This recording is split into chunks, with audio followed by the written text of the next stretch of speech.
Hi friends, இன்றைக்கி நுங்கம்பாக்கத்துக்கு ஒரு நல்ல சவாரி கிடச்சிருச்சு. நுங்கம்பாக்கம் தண்டலம் எல்லாத்துக்கும் இப்போ சவாரி ஏற்றிட்டு போயிட்டுருக்குறேன்.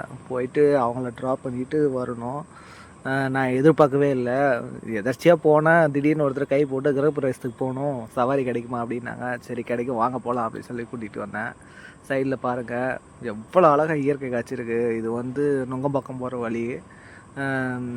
இந்த மாதிரி எதுனா ஒரு சவாரி கிடைச்சா தான் நம்ம அவுட் சைடு வந்தாவே நமக்கு அந்த சிட்டியில் இருக்கிற ஃபீலே இல்லாமல் ஒரு ரிலாக்ஸேஷன் இருக்கும்.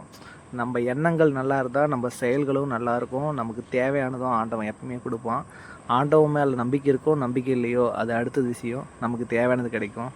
நல்லபடியாக ட்ராப் பண்ணிட்டேன். மாடுங்க இந்த இடத்துல நிறைய மாட்டு சாணி தள்ளின்னு தள்ளிடுச்சு. இங்கே ஒரு சவாரி கிடைக்கணும் வந்தால் பஸ்ஸு கரெக்டாக நமக்கு முன்னாடி நின்று எல்லாத்தையும் பிக்கப் பண்ணிட்டாங்க. சரி, பேராசை பெரு நஷ்டம். நமக்கு என்ன ஆண்டவன் கொடுத்துருக்கானோ அது இன்றைக்கி கிடச்சிருச்சு. நான் இன்றைக்கி நினச்ச பட்ஜெட்டை விட 100 ரூபா எக்ஸ்ட்ராவே ஓட்டிட்டேன். தேங்க்ஸ். சப்ஸ்கிரைப்.